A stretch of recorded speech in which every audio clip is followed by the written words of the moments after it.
반갑습니다. 날씨가 많이 추워졌습니다. 그렇죠? 이제 겨울이 다 된 것 같아요. 그래서 감기 조심하시고, 비가 어저께 또 온 것 같아요. 그래서 비가 오고 나면 원래 한번 확 추워지면서 날씨가 많이 추워지니까 건강관리 조심하시고 잘 챙기시면 좋겠습니다. 비가 오면 오늘은 바닥에 보니까 지렁이가 별로 안 나와 있는 것 같아요. 그렇죠? 비가 많이 오면 얼마 전이었나 일주일 전에 제가 그런 생각한 것 같아요. 비가 많이 오는 날 보면 밤에 늦게 집에 이렇게 들어가다가 보면 깜짝깜짝 놀랄 때가 많습니다. 뱀이 한 마리 나와 있는 것 같아요. 가까이 가서 보면 이 뱀이 아니라 이제 왕지렁이 같은 것들이 막 나와 있는 걸 봅니다. 비가 오고 나면 꼭 발견되는 게 지렁이예요. 지렁이, 그렇죠? 지렁이는 왜 비만 오면 밖으로 나와서 그렇게 우리로 하여금 깜짝 놀라게 하고 사람의 발에 밟히고 차에 밟혀서 그렇게 끔찍한 결말을 맞게 될까요? 왜 비가 그치고 나면 다시 땅으로 들어가면 되는데 못 들어가고 거기서 말라가지고 쥐포가 되어 있을까? 이런 생각 안 해보셨나요? 저만 해봤나요? 그래서 그날 제가 이제 지난주에 검색을 좀 해보니까 지렁이는 도대체 왜 밖으로 나와서 그렇게 미련하게 죽어가는 겁니까? 이렇게 검색해보니까 지렁이는 폐로 호흡하는 게 아니라 피부로 호흡을 한대요. 그래서 땅속이 물로 가득 차면 숨을 못 쉬는 거예요. 그래서 산소가 없어서 산소를 찾아 밖으로 나오는 거라고 합니다. 놀랐죠? 살기 위해서 얘는 나온 겁니다. 질식해서 죽지 않으려고 밖으로 나온 거예요. 살 길을 찾아서. 그런데 방향 감각도 없고 빛은 구분할 수 있는데 방향 감각을 찾을 수가 없어서 나왔다 다시 못 들어가는 겁니다. 그래서 인도에 올라와서 사람에 밟히고 차에 밟히고 비가 그치면 금방 표면은 마르니까 피부가 마르니까 또 숨을 못 쉬어서 죽는 거예요. 그마저도 그렇게 탈수되어서 결국 죽는 그런 비참한 신세를 겪는 거라고 합니다. 이걸 저는 이제 좀 이렇게 검색해 보면서 지렁이는 안전한 땅 속에서 숨을 잘 쉬면서 이렇게 살아가고 있을 때 비가 오니까 숨 쉬려고 또 살려고 뭔가 자기의 길을 찾아 나온 거잖아요. 그러다 살기 위해 선택한 그 선택이 자기를 죽음으로 몰아간다는 사실들은 생각하지 못했겠죠. 비 오는 날 땅 밖으로 나온 지렁이를 보면서 참 이상하다, 참 얘는 멍청하다 이런 생각을 해서 몇 마리 잡아가지고 땅에다가 넣어주기도 하고 그랬는데 이 상황이 저로 하여금 좀 많은 생각들을 해보게 해주었습니다. 인간의 모습이 마치 이런 하나님 보시기에 꼭 지렁이 같은 삶을 살아가는 건 아닌가 그런 생각을 해봤습니다. 비 오는 날은 지렁이에게 고통스러운 시간인 거죠. 우리를 무두질하시는 하나님의 그 고통과 그 심판처럼 보이는 그런 상황에 처하면 우린 계속해서 그 복음 안에 머물고 하나님의 뜻 가운데 머물기보다는 나의 삶을 위해, 더 나은 삶을 위해, 뭔가 더 호흡하기 위해, 내가 살아있는 것을 증명하기 위해 뭔가 다른 길을 찾아 나가는 그런 저희들의 모습을 좀 보게 되지 않습니까? 그게 더 지혜로운 것이라고 생각하는 것이죠. 그러나 하나님의 말씀을 떠나서 세상으로 나가는 모습이 꼭 지렁이의 모습 같아 보였습니다. 내가 더 좋은 일을 하고 내가 더 나은 삶을 찾아 떠나고 더 옳은 일을 하고 때로는 내가 더 선행을 하고 더 좋은 섬김과 봉사를 할 때 하나님께서 나의 삶을 더 새롭게 하시고 숨을 쉬게 하실 것처럼 여기고 그렇게 살아가고 있지 않습니까? 그런데 그 선택은 오히려 더 공허함과 실패와 절망과 또 외로움과 이런 것들을 또 심지어는 마지막에는 죽음이라는 결론에 이르게 되게 하는 것 같습니다. 세상은 잠시 우리에게 성공하는 것처럼 빛인 것처럼 보이는 이야기들을 많이 합니다. 그래서 그 선택을 하면 그 굉장히 현명한 선택인 것처럼 잠시 보일 때가 있습니다. 그렇지만 그곳에는 예수 그리스도가 없습니다. 하나님 말씀이 없습니다. 영원한 생명은 존재하지 않습니다. 그러니까 겉으로는 성공과 기쁨을 뭔가 누리는 것처럼 보이죠.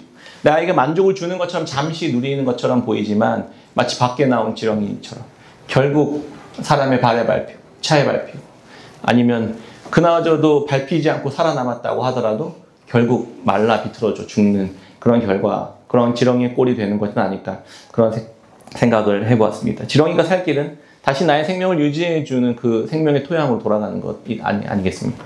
우리가 돌아가야 할 곳은 우리의 생명을 계속해서 유지해주고 우리를 지켜주고 안전하게 보호해주시는 그리스도께로 하나님의 말씀 앞으로 나아가는 것이 우리로 하여금 살 길이 아닌가 이런 생각을 해봤습니다. 오늘 말씀을 통해 우리는 왜 자꾸 이 땅에서 밖으로 나아가려고 하는지, 왜 자꾸 하나님의 그 생명의 토양이신 하나님의 말씀을 계속해서 거부하는지를 함께 살펴보고, 우리가 돌아가야 할 곳이 어디인지, 우리가 돌아가야 할 이 생명의 땅은 어디인지 한번 살펴보도록 하겠습니다. 지난 시간에 종교개혁 기념일로 오늘날 복음적인 개혁이란 무엇인가 이런 이야기를 함께 나눴습니다. 모세의 실패의 장면을 함께 살펴보면서 그가 왜 실패했는지 함께 바라봤던 거죠. 그런데 오늘 본문 말씀에도 또 실패하는 장면이 나옵니다. 또 하나님을 거부하고 하나님 앞에 나아가지 않도록 계속해서 말씀을 거부하는 모세의 모습을 보게 됩니다. 실패하는 과정을 통해서, 그런데 하나님은 계속해서 개혁하시는 선하신 하나님의 손길로 무드질하시는, 때로는 그게 고통처럼 보이고 때로는 그게 실패처럼 보이고 때로는 그게 낙심처럼 보인다 할지라도 그것이 하나님의 선하신 무드질이라는 사실들을 우리가 보면서 우리를 날마다 개혁해내시며 그리스도의 형상을 닮아가도록 만들어 가시는 하나님의 손길들이라는 것을, 그러한 과정이라는 것을 우리가 함께 생각해 보았습니다. 우리는 늘 지혜롭게 여기면서 하나님을 떠나서 내가 있어야 할 자리를 벗어나는 것, 그게 죄라고 얘기했죠. 그래서 다시 무드질을 통해서 다시 있어야 할 자리에 돌아오게 하는 것, 그것이 하나님의 복음이고 선하신 손길이라는 것을 함께 생각해 보았습니다. 그때 떠났을 때 우리는 어떻게 해야 됩니까? 모세가 지난주에 마지막 그렇게 이야기를 나눴던 것처럼 모세가 결국 하나님 앞으로 나와 하나님께 기도합니다. 그리고 자기의 상황들을 하나님 앞에 정직하게 고하고, 그리고 하나님의 말씀을 기다립니다. 그렇게 우리를 회복하고 우리를 순종하게 하시고 다시 말씀이 우리 안에서 온전히 살아내질 수 있도록 하는 그 자리 가운데 나가는 것이 우리가 살 길이다, 이런 이야기를 함께 했습니다. 그게 오늘 말씀은 그것의 2탄이라고 볼 수 있는 거죠. 그렇게 실패하고 기도의 자리로 나아갔던 모세는 오늘 본문에서도 전과 같이 낙심하고 절망한 모습과 태도를 볼 수 있게 됩니다. 이게 계속 반복되는 것 같아요. 우리의 모습도 마찬가지 아닙니까? 하나님 앞에 나아갔다가 말씀대로 순종하는 것처럼 보였다가 때로는 막 내가 내 멋대로 그 말씀을 요만큼만 순종하고 나머지는 순종 안 하고 막 이렇게 비틀었다가 왜곡시켰다가 넣었다가 뺐다가 막 이러면서 내 멋대로 살다가 망하고 나면 하나님 탓하고 이렇게 살지 않습니까? 그리고 나서 주님이 다시 위로해 주시면 다시 힘을 얻고 살다가 또 다시 새로운 하나님의 말씀을 또 하나님께서 도전하시면 또 그걸 거부했다가 또 다시 제 멋대로 살다가, 이걸 반복하는 게 인생인 것 같아요. 지렁이 같죠? 지렁이. 기분이 나쁘십니까? 나를 지렁이로 비유하다니. 뭐 멍멍이도 아니고. 나는 여호와라. 내가 이스라엘 민족을 빼낼 텐데 너희들이 내가 여호와인 줄 알게 될 거다. 그러니까 이 말을 가서 전해라. 이렇게 말씀하시고, 하나님은 모세의 낙심한 마음, 실망한 마음에 대해서 너 많이 힘들었지. 근데 너 그 패배의식 때문에 많이 어려울 거야. 이렇게 위로하는 말이 한마디도 없습니다. 가서 다시 전해라. 이렇게 말씀하십니다. 출애굽기는요, 잘 살펴보면 출애굽기 전체의 원래 이야기는 하나님의 언약과 그 약속에 따라 순종하는 백성을 만들어 가신 하나님의 이야기예요. 전체가. 다시 한번. 출애굽기 전체는 하나님의 언약과 그 약속을 지켜가시는 하나님과 그것에 따라 순종하는 백성들이 만들어지는 이야기예요. 자기 백성들에게 찾아와서 하나님께서 약속하시고 그 약속을 지키시고 이루어 가시도록 하나님께서 인도하시는 것입니다. 그래서 제일 처음에 모세를 그렇게 인도하시잖아요. 그 언약 안에서 약속을 따라 순종하고 우리 입장에서는 계속 그걸 지켜나갈 때 우리에게는 그게 복이 되는 것이죠. 그게 풍요롭게 하는 삶이고 그게 우리의 삶이 가장 안전한 길이라는 것을 이야기해 주십니다. 이 언약을 지키기 위해 하나님은 계속해서 신실하게 말씀하시는데 문제는 우리예요. 우리는 날마다 이걸 거부합니다. 왜요? 여러 가지 이유가 있겠죠. 그 잘 안 믿어지거나 했는데 내가 기대하는 바대로 잘 안 되거나, 그러면 그걸 계속 거부합니다. 다시 하나님의 말씀을 듣지 않거나 왜곡해서 행동하거나 내가 할 수 있는 것만 하거나 이런 모습들을 보게 되는 것이죠. 그리고 모세도 마찬가지로 계속해서 모세도 불순종하는 모습을 보게 됩니다. 하나님은 이 땅이 죄로 인해 하나님으로부터 멀어진 사람들을 다시 한번 말씀으로 부르셔서 죄가 아니라 하나님의 말씀에 따라 순종하는 백성들이 살아갈 때 그 삶의 모습들이 얼마나 아름답게 하모니를 이루며 살아갈 수 있게 되는지를 보여주길 원하시는 게, 그게 하나님의 나라가 이 땅에 임하는 방식입니다. 그런데 계속해서 중간에 이게 완성되지 않는 이유는 우리의 불순종이 이걸 계속 거부하고 있기 때문에 열매들을 못 보게 된다는 것이죠. 그래서 모세를 시작으로 하나님 이스라엘 백성들을 통해서 그 일들을 이뤄가시기 위한 이야기입니다. 그 중에 하나님이 약속하신 언약 백성뿐만이 아니라 하나님으로부터 멀리 있었던 애굽왕 바로에게도 동일한 이야기를 하고 계신다는 것을 알 수 있는 것이죠. 보내라 이렇게 하나님의 말씀 떨어졌는데 싫어요 이렇게 얘기하는 거지 않습니까? 원래 애고방 바로도 하나님께서 창조하신 하나님의 말씀 안에서 순종하는 피조물일 뿐인 거예요. 아무리 제국의 왕이라 하더라도요. 그런데 그의 반응 어땠습니까? 내놔라, 내 백성 내놔라. 그러면 네 이러고 내놓으면 되는데 이렇게 이야기합니다. 5장 이전에 그 주가 누구인데 나더러 그의 말을 듣고서 이스라엘을 보내라는 것이냐. 나는 주를 알지 못하니 이스라엘을 보내지도 않겠다. 이게 세번역번호 이렇게 얘기해요. 나는 모르겠다. 네가 누군지. 당신이 누군지 나는 모르겠다. 그러니까 그 말을 들을 필요가 없다. 이렇게 무시해버린 거예요. 바로는 이스라엘의 하나님 여호와에 대해서 아마 알고 있었을 거예요. 이 히브리 민족들이 섬기는 이스라엘 민족의 신은 여호와라는 사실들을 알고 있었을 거예요. 그런데 봐보세요. 얘네들은 내 노예고 얘네들이 믿는 신이래 봐야 내 노예가 믿는 신이니까 내가 믿는 신보다는 격이 한참 떨어지고 능력도 없는 신이라고 생각했을 거예요. 그러니까 하나님을 그렇게 하대하면서 뭐라고 찌꺼리는 거야 도대체. 그 여호와라는 신은 그냥 노예들의 신 아니야? 한번 이렇게 이야기하는 거죠. 그게 나한테 그게 도대체 무슨 영향이 있겠어? 이게 깊이 뿌리 박혀 있었던 것이죠. 무능한 신이 말하는 걸 내가 왜 들어야 되는데 이런 태도였던 거죠. 바로는 자기가 섬기는 이집트의 신들이 오히려 나를 보호하고 있어서 내가 이렇게 잘 되고 있는 거야 이렇게 얘기하고 있었던 겁니다. 앞으로 내려질 이 10가지 제안은 그래서 바로도 하나님이 어떤 분인지를 알게 하시는 하나님의 무두질이었다는 것을 우리는 알 수 있는 것이죠. 세상도 하나님을 알아야 됩니다. 그래서 하나님 말씀에 순종해야 돼요. 또 하나님의 언약 백성들도 당연히 알아야 돼요. 이스라엘 백성들도 알아야 되는데 이스라엘 백성들은 하나님 말씀대로 행했더니 더 가혹한 학대가 이루어지니까 하나님 바로 버리잖아요. 그러니까 이 이스라엘 백성도 하나님이 어떤 분인지를 알아야 되는 과정이 필요했던 겁니다. 그래서 하나님께서 이게 10가지 재앙이 한 1년 정도 내렸다고 학자들 안에서 보거든요. 1년 동안 하나님께서 이스라엘 백성과 모세와 바로까지도 다 교육하고 가르치시는 과정이었던 겁니다. 무슨 교육이요? 내가 여호와인 줄 너희가 알리라 이렇게. 이 이야기들이 이어져 가고 있었던 겁니다. 제일 먼저는 그래서 바로에게도 하고 이제는 모세에게 계속 그 일들을 행하도록 지금 도전하고 있었던 겁니다. 모세를 부르셔서. 어떤 사람들에게는 바로처럼 이런 태도들이 다 있는 것이죠. 모든 사람은 다 그래서 믿음과 신앙을 가지고 있습니다. 자기 나름대로의 신앙, 그리고 자기 나름대로의 신을 섬기고 있는 것이죠.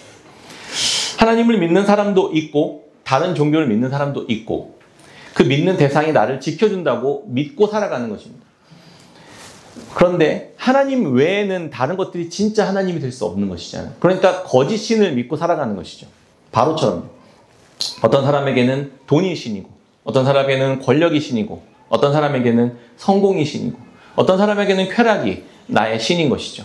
근데 그 모든 신은 다 진짜 신인 나를 숭배하는 것입니다. 돈을 왜 찾아다녀요? 내가 편안해지기 위해서, 내가 권력을 누리기 위해서, 내가 즐거움과 만족을 누리기 위해서 다 그 모든 신들을 섬기는 것입니다. 그러니까 다 자기가 만들어낸 신들인 것이죠. 진짜 신은 그런데 하나님뿐입니다. 하나님을 위해서 그 모든 것들이 숭배를 받아야 되는 건데 더 나쁜 방식이 있습니다. 더 교묘한 종교는 하나님을 믿는다고 하면서도 하나님과 전혀 관계없이 자기가 만든 하나님을 섬기는 것은 더 교묘한 거예요. 그러니까 교회도 있는데 하나님을 섬긴다고 말하고 모습은 너무 믿음 좋은 모습인데 하나님은 안 섬기는 이런 모습이 더 교활한 것이죠. 지난주 기도회 때 마태복음 7장 24절부터 27절 말씀 묵상했습니다. 거기에는 이제 이런 거죠. 누구든지 나의 이 말을 듣고 행하는 자가 반석 위에 지은 집을 지은 것이다. 행하지 않는 자는 모래 위에 지은 집이어서 여러 가지 풍파가 오고 비바람이 몰아 창수가 나면 그냥 한 방에 붕괴될 거다. 이런 이야기를 하신 예수님의 장면이죠. 사람들 만나다 보면요. 믿음 좋은 사람이라고 하더라도 심지어 신학을 공부한 목사님이라 하더라도요. 그의 입에서 예수님이라는 말은 되게 많이 나옵니다. 복음에 대한 이야기도 많이 해요. 그런데 복음과 생명에 관한 그 삶과 성품이 1도 안 나온 사람이 있어요. 뭐가 문제죠? 목사님이에요. 뭐 신앙이 막 40년 신앙생활 하신 분이에요. 예수님 얘기는 막 엄청 해요. 그런데 자녀들은 교회 하나도 안 나가고 더 엄마를 막 엄청 막 아빠를 막 엄청 막 증오해. 친구들이나 동료 하나도 없어. 나만 있어요. 막 표독스러워요. 성품이 하나도 안 나와. 어떻게 해야 되죠? 그리고 나는 믿음이 너무 좋다고 스스로 막 철석같이 믿고 있습니다. 어떻게 해석해야 되는 거죠? 정말 진지하게 생각해봐요. 내 속에서 그리스도의 생명이 나오는가? 내 속에서 복음에 속한 은혜와 사랑과 긍휼의 그리스도가 나오는가? 이게 중요한 거죠. 내가 말을 많이 예수님 말을 많이 한다는 게 중요한 게 아니라, 그렇죠? 그래서 나더러 주여 주여 하는 자마다 다 천국에 가는 것이 아니다 이렇게 얘기하시는 거예요. 예수님의 말씀대로 행하는 것이 인생의 집을 짓는 데 있어서 가장 안전하고 지혜로운 사람이라고 예수님 가르치신 것입니다. 말을 아무리 해봐야 내 삶이 그리스도께서 걸어가신 십자가의 길을 따라 걷는지가 더 중요한 것이다. 그것이 반석 위에 집을 지은 사람과 같다. 삶의 인생의 집을 지은 사람과 같다. 이렇게 말씀하시는 거예요. 이런 사람이 여러 가지 환난과 시련과 무드질이 들어와도 무너지지 않습니다. 삶의 삶. 말씀을 듣기만 하고 삶에서 행하지 않는 사람은 모래 위에 지은 집을 지은 사람과 같아서 금방 여러 가지 어려워요. 금방 사람들의 배신, 금방 사람들의 반대, 금방 사람들의 어떤 무언가 환경에 어떤 어려움이 오면 그냥 풀썩 주저앉아 버리는 그런 모습을 볼 수 있게 되는 것이죠. 나의 필요에 따라 나에게 유익이 될 때는 얼마든지 자신을 타협하고 우선순위에서 하나님을 계속해서 뒤로 밀어버리고 지혜롭다 여기는 일을 합니다. 그러면서 내가 되게 지혜롭다고 여겨요. 그 결과는 실패와 고통과 괴로움뿐입니다. 그런데 실패와 고통과 괴로움을 당하면서도 나는 주의 고난을 받고 있다 이렇게 믿고 있다고요. 너무 당황스럽지 않습니까? 이거 어떻게 설명해 줘야 될지 모르겠어요. 지렁이에요, 지렁이. 나는 내가 숨을 쉴 곳을 찾아 나왔어. 근데 봤더니 여기는 더 위험한 곳이잖아요. 지렁이의 삶을 살지 않기를 주님으로 축원합니다. 우리를 지키시는 반석 대신 주님의 말씀 위에 서는 것, 그것이 꼭 내가 질식해 죽을 것 같은 상황이라 하더라도 그것이 오히려 살 길이라는 것을 예수님 계속 이야기하지 않습니까? 내가 길이요 진리요 생명이 나로 말미암지 않고는 아버지께로 올 자가 없느니라. 그러면 그리스도께만 가야 되는 것이죠. 어디 다른 지혜의 길을 찾아다니는 겁니다. 그러면서 나는 예수님 믿는다고, 난 예수님 안에 있다고 주장하면 그게 예수님 안에 있는 게 되는 게 아니지 않습니까? 다시금 주의 언약을 기억하고 그 언약의 확증이신 그리스도께로 나아가 그분 안에 거하며 그분의 말씀대로 행하며 살아가는 삶, 이게 살아갈 수 있는, 이게 복음 안에서, 이게 그분의 능력 안에서 살아가는 가장 지혜롭고 가장 안전한 길이라는 것을 우리에게 이야기해 주는 것입니다. 바로도 하나님을 알아야 했던 것이죠.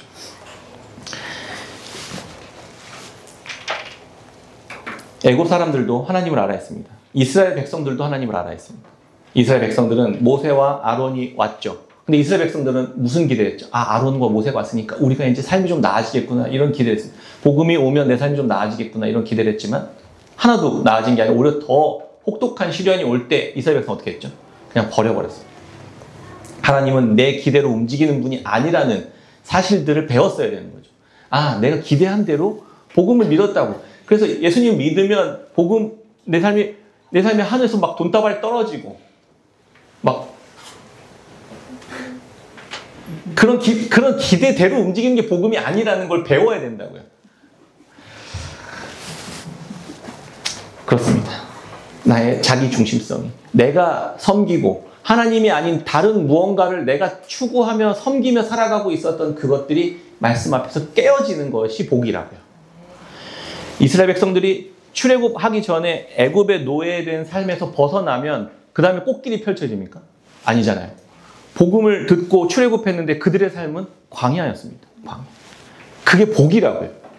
이 반전의 메시지들을 이해할 수 있어야 진정한 기독교의 신앙이 뭔지를 배워갈 수 있다는 것을 우리로 하여금 말씀. 그게 복이 될 수 있다는 걸 이야기하는 거죠. 어떻게 해요? 여호와 되신 하나님이 함께 하시고 다스리시고 인도하시며 살아가는 삶이라는 거. 그게 복이에요. 근데 그게 어떻게 복이냐 이런 표정으로 지금 저를 쳐다보시는 것 같은데 그렇지 않죠? 그게 복이에요. 하나님이, 영원하신 하나님이 우리와 함께 하시고 우리의 삶을 붙잡고 계시다는 사실들을 인식하고 살아가는 것, 그게 복이라고요. 그거 아니면 다 지렁이의 삶이라는 것을.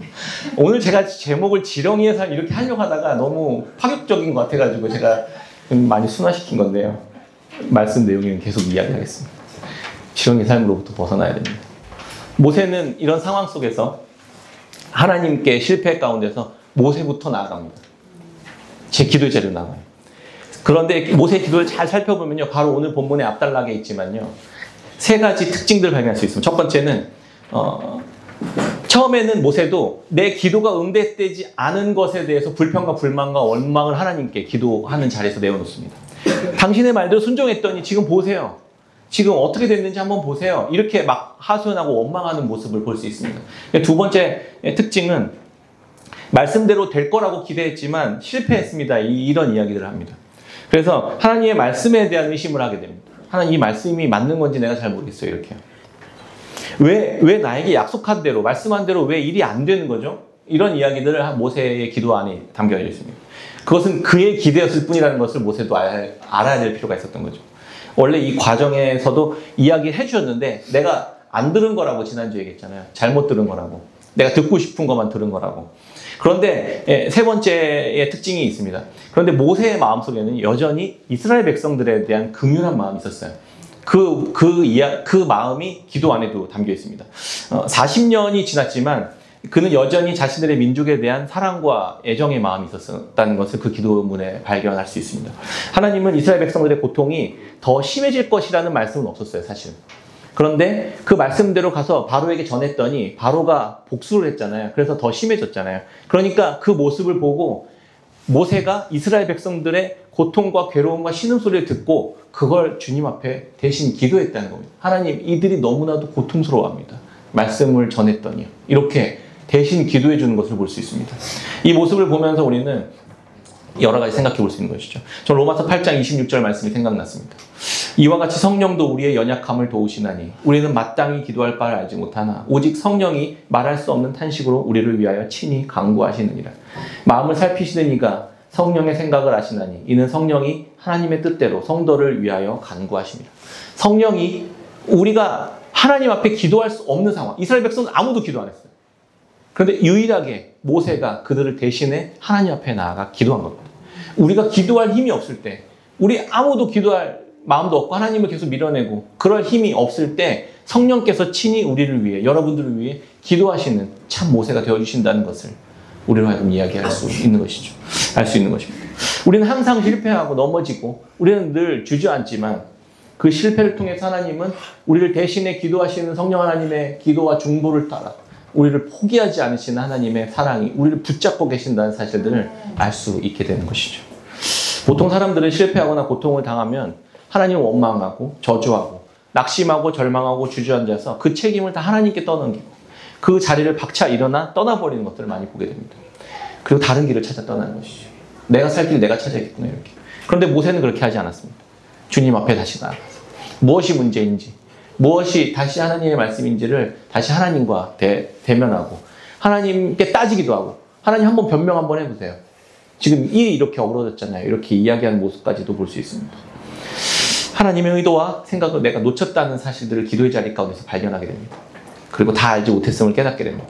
그래도 하나님 앞에서 모세는 또 거부하는 게 오늘 본문입니다. 우리가 다 포기했을 때도 하나님은 포기하지 않으시지만 모세는 또 포기합니다. 그게 우리들의 모습이에요. 오늘 6장 2절의 말씀에 보면요, 하나님께서 응답하시는 장면이 나옵니다. 2절부터 8절까지. 이 단락은 2절부터 8절까지 나는 여호와니라 라는 말씀이 계속 반복돼 나오는 구조가 되어 있어요. 그러니까 이걸 뭐 예전에 샌드위치 구조 이렇게 얘기했죠. 인클루지오 구조, 수미 쌍방 구조 이렇게 얘기하는데 맨 앞과 맨 뒤에 나는 여호와니라가 이렇게 딱 나와 있는 거예요. 나는 여호와다. 이게 하나님의 응답이었습니다. 너무 웃기죠. 내가 아브라함과 이삭과 야곱에게 하나님, 전능히 하나님을 나타났었다. 그 말씀을 하시기 이전에 나는 여호와다 이 이야기를 먼저 한다는 거예요. 그러니까 그게 모세에게 정신을 번쩍 들게 하는 메시지였다는 겁니다. 하나님으로부터. 그게 힘이었다고요. 능력이었다고요. 근데 이 이야기를 하는 그 여호와다라는 표현 안에 과거에 어떤 여호와였는지, 현재는 어떤 여호와였는지, 미래는 어떤 여호와인지를 말해줍니다. 과거에 내가 아브라함과 이삭과 야곱과 함께 했었던 그 여호와다 이렇게 이야기하는데 그때는 내가 전능의 하나님이었다 이렇게 얘기합니다. 전능의 하나님, 엘샤다이 많이 들어오시죠. 엘샤다이 하나님이었다 과거에는. 그런데 그 전능의 하나님, 능력의 하나님을 넘어서서 내가 여호와다라는 이름을 하나님께서 주신다는 겁니다.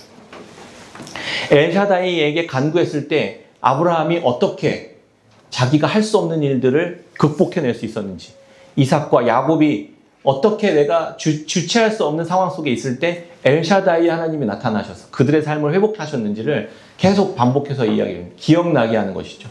과거에 우리가 어떻게 우리의 삶 속에 엘샤다이 하나님이셨는지를 알게 하신다는 겁니다.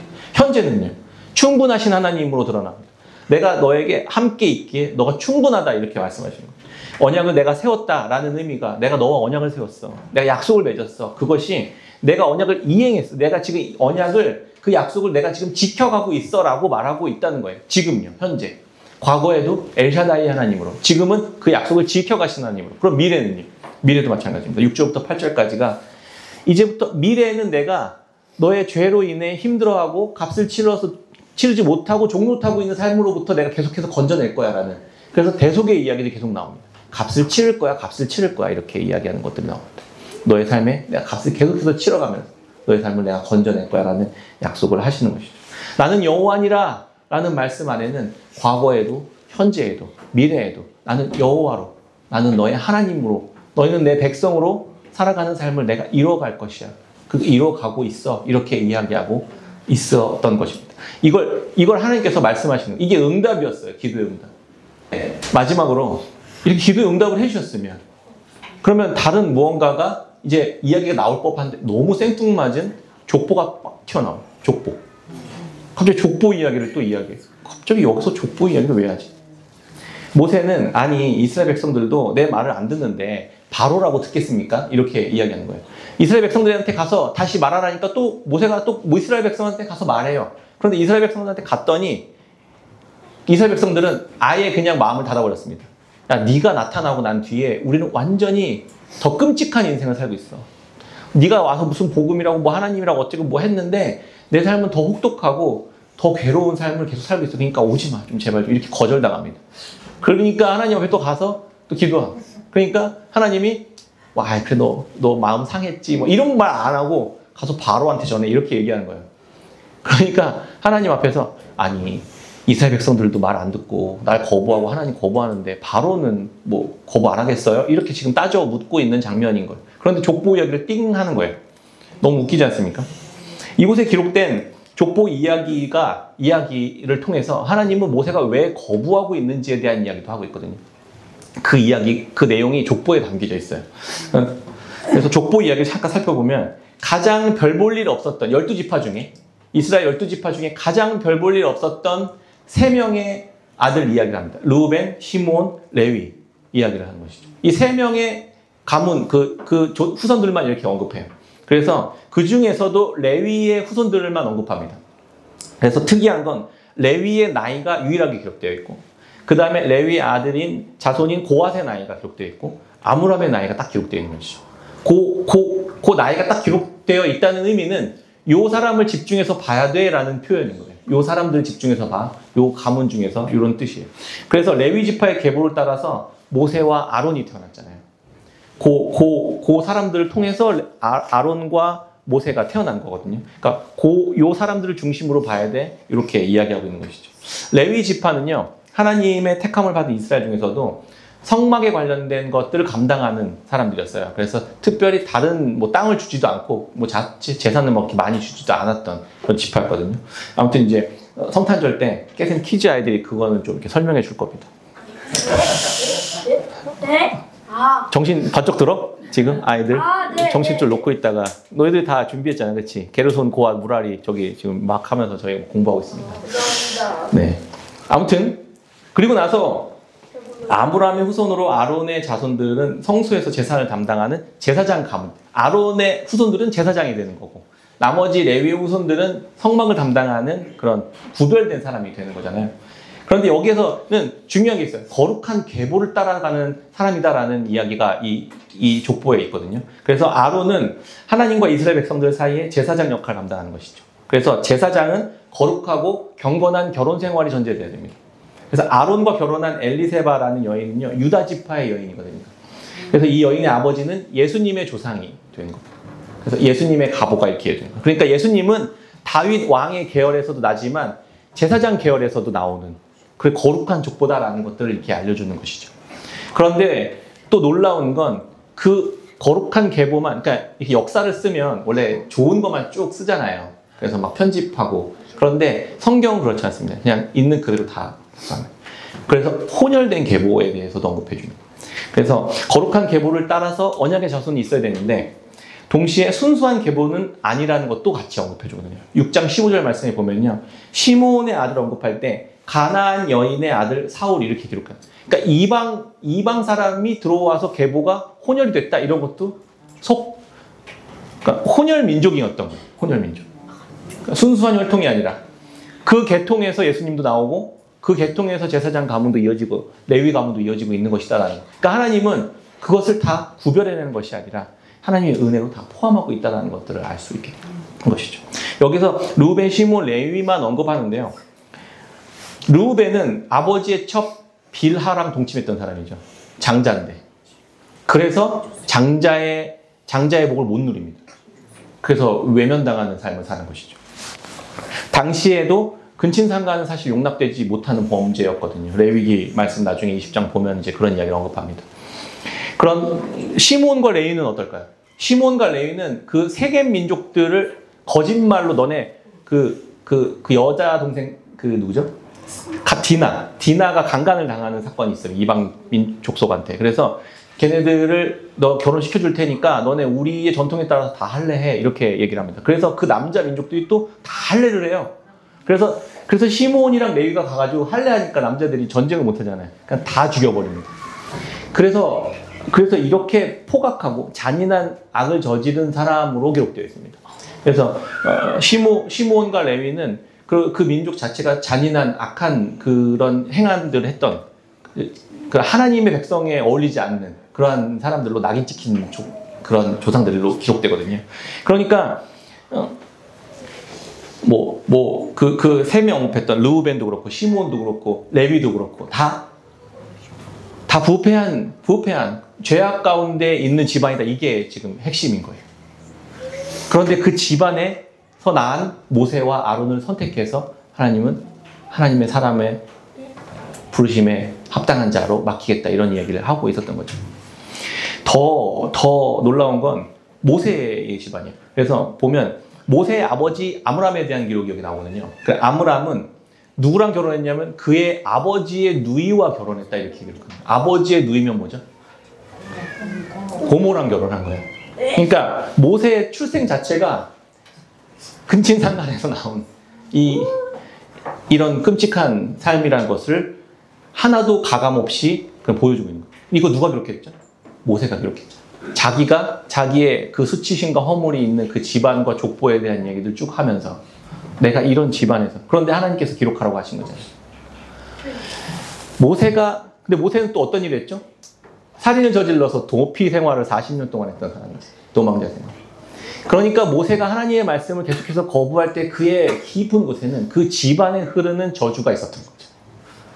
거기에 사로잡혀서 내가 하나님 실패할 때마다 그게 계속 내 마음속에서 올라오는 거예요. 하나님 나는 주의 말씀에 따라 행할 수 없는 좋은 일들과 결과를 낼 수 없는 존재예요. 이런 이야기를 하고 있었던 겁니다. 그런데 동시에 하나님은 알고 있었어 라고 이야기하시는 겁니다. 내가 그것들을 다 알고 그것들이 너의 삶이 나의 부르심을 이루는데 하등 문제가 안 돼. 그렇게 모세에게 계속 이야기해주고 있었다는 것을 알고 있습니다. 우리의 어떠함이, 우리의 거룩함이, 나의 어떤 가문이, 나의 어떤 과거의 무언가가 내 삶을 옥매고 내 삶을 하나님의 부르심 가운데 가까이 나아가지 못하도록 막는 것이 있다면 주님 앞에 나아가서 보여줄 때 하나님께서는 아무런 문제가 되지 않아 라고 이야기하시는 장면이라는 겁니다. 그것이 너의 삶을, 나의 부르심을 이루어가는데 아무런 장애가 되게 하지 않을 거야. 나는 다 알고 있었어. 그렇게 하나님은 지금 이야기하고 있었다는 것입니다. 그게 나는 너의 하나님이 될 거야 라는 말씀이라는 것입니다.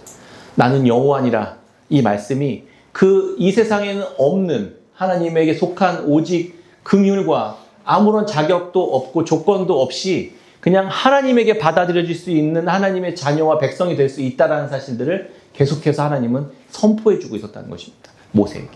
이 끔찍한 집안에서 태어난 이 끔찍한 짓을 하고 있었던 모세에게 오늘도 넘어졌을 때 또 이 이야기를 해주시고 오늘도 또 이 이야기를 해주시면서 내가 이 일들을 반드시 성취해낼 거야 라고 이야기하고 있다는 것입니다. 말씀을 맺습니다.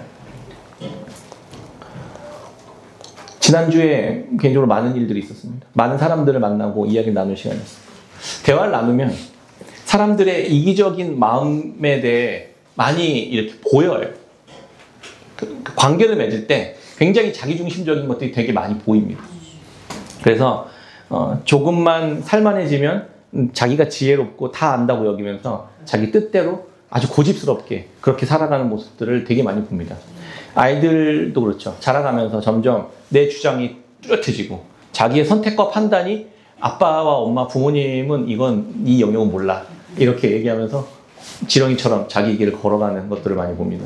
나중에 자신이 얼마나 미련한 짓을 했는지 깨닫게 되는 것이죠. 그때 되면 발표에 있을 수도 있고 심각한 또 문제를 발생하기도 하죠.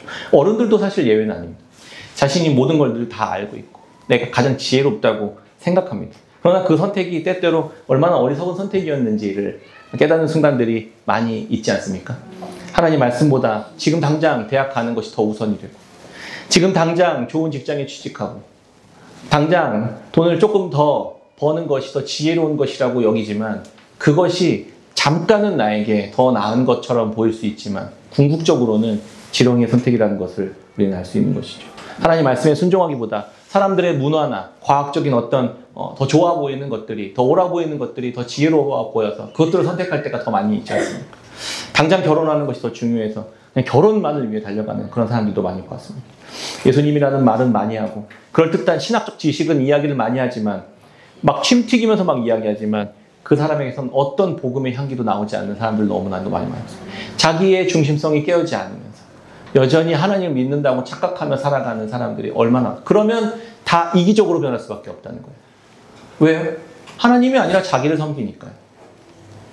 믿음이 좋은 사람이라 하더라도 결정적인 순간에는 다 큰 유익이 된다고 판단하고 자신을 위한 선택을 합니다. 예전에 오래전에 함께 교회에서 섬겼던 한 청년의 충격적인 이야기를 들었습니다. 굉장히 유명한 선교단체에서 훈련받고 누구보다 열정적으로 복음의 삶을 살려고 애썼던 친구였던 걸로 기억하거든요. 얼마 전에 폰지 사기로 구속됐다는 소식을 들었습니다. 그 피해자들이 삶이 완전히 붕괴되었는데 그 폰지 사기를 했는데 폰지 사기 뭔지 아시죠? 그래서 사람들을 모아서 이 사람한테 돈 받아서 이 사람한테 이자를 연 100% 이자 주면서 이 사람 또 받고 이렇게 주면서 중간에 갈취하는 피해자가 4만 명 정도 되고요. 피해액은 4,400억이더라고요. 기사에도 났더라고요. 결국 이 피해자들은 끔찍한 고통 속에 살아가고 구속돼서 지금 15년형을 받았다는 얘기를 들었습니다. 제가 충격받았던 것은 하나님을 모르는 사람이 아니었다는 거예요. 말씀을 전혀 모르는 사람이 아니었다는 거예요. 엄청나게 훈련을 받았고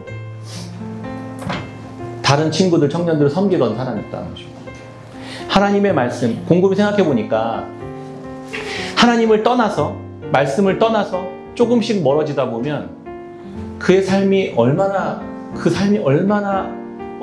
하나님과 관계없이 지렁이처럼 자기가 지혜롭다 여기며 살아가는 것인지를 사실 저는 좀 두려운 마음도 들더라고요. 우리가 반석 대신 그리스도로부터 조금만 멀어지기 시작하면 우리의 삶은 그렇게 주체할 수 없을 만큼 위험한 상황 속으로 빨려 들어간다는 것을 또 생각해보는 시간이었습니다. 지금 잠시 실패하고 과거의 실패에 갇혀서 다시 하나님의 말씀을 따라 순종하지 못하고 두려움 가운데 주저앉아 있거나 낙심하고 포기하고 싶어하는 사람들이 분명히 있다면 그렇다고 해서 하나님을 떠나 다른 길을 찾지 마십시오. 하나님께로 다시 나아오십시오. 예수 그리스도께로 다시 나아오십시오.